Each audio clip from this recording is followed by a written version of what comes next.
Hello, good morning साथीहरू। आज चाहिँ म सङ्गति हिँडेको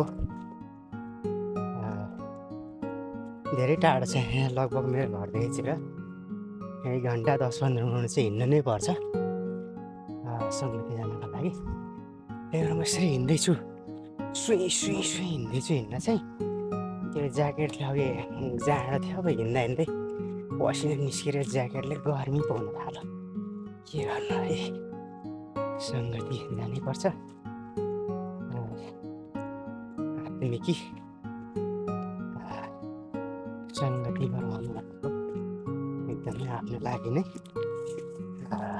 असल कुरा हो, किनकि परमेश्वरले हामीलाई सङ्गतिमा जोडिनको लागि